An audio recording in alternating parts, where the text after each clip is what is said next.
দেশের ৩টি বিশ্ব ঐতিহ্যের মধ্যে ২টি বাগেরহাটি, একটি সুন্দরবন, অপরটি ৬০ গম্বুজ মসজিদ। পদ্মা সেতু চালুর পর গত ২ বছরে বেড়েছে পর্যটকের সংখ্যা।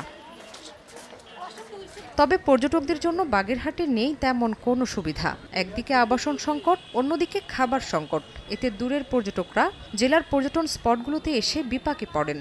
ওইরকম কমফোর্টেবল হওয়ার বা ওইরকম পরিবেশ নাই। এই জায়গায় যদি অবকাঠামোর দিক থেকে উন্নত হতো তাহলে ঘুরতে আর ভালো লাগতো, একটু স্বাচ্ছন্দ্য বোধ হইতো। ঢোকার পরে দেখলাম যে কোনো বসার কোনো মতো একটা সুন্দর ব্যবস্থা নেই। এখানে খাবারের ব্যবস্থা এবং ভালো হোটেল, রেস্টুরেন্ট, এগুলোর ব্যবস্থা যদি ভালোভাবে হতো তাহলে আরও পর্যটন আসতো। জেলাকে পর্যটন বান্ধব হিসেবে গড়ে তুলতে নানা পদক্ষেপ নেওয়ার কথা জানিয়েছে সংশ্লিষ্ট বিভাগগুলো। পর্যটকদের নিরাপত্তায় বাড়তি ব্যবস্থা নিয়েছে বন বিভাগ। আর জেলা প্রশাসক জানান, আবাসন সংকট নিরসনে খানজাহান আলী মাজার মোড় এলাকায় নির্মাণ করা হচ্ছে পর্যটন মোটেল। 3টি বা 4টি জায়গা ছিল ইকো ট্যুরিজম সেন্টার, এখন আমরা আরও কয়েকটি বাড়িয়েছি। সুন্দরবন সুরক্ষা প্রকল্প একটি আছে, সেটার মাধ্যমে আমরা কিছু ইনফ্রাস্ট্রাকচার ডেভেলপ করার চেষ্টা করছি। পর্যটনের একটি হোটেল এখানে তৈরি হচ্ছে। এটি হলে অবশ্যই এখানে মানুষের থাকা এবং খাওয়ার যে সুবিধা সেটি বৃদ্ধি পাবে।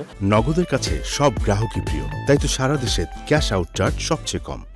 বন বিভাগের তথ্য মতে, দর্শনার্থীদের সুবিধার্থে সুন্দরবনের বাগেরহাটের শরণখোলা রেঞ্জের আলীবান্ধা ও চাঁদপাই রেঞ্জের আন্ধারমানিক এবং খুলনা রেঞ্জের শেখেরটেক ও কালাবগি এলাকায় ইকো ট্যুরিজম কেন্দ্র তৈরি করা হচ্ছে। গত 2 বছরে বাগেরহাটে প্রায় 20 লাখ পর্যটক ভ্রমণ করেছেন। সময় সংবাদ, বাগেরহাট।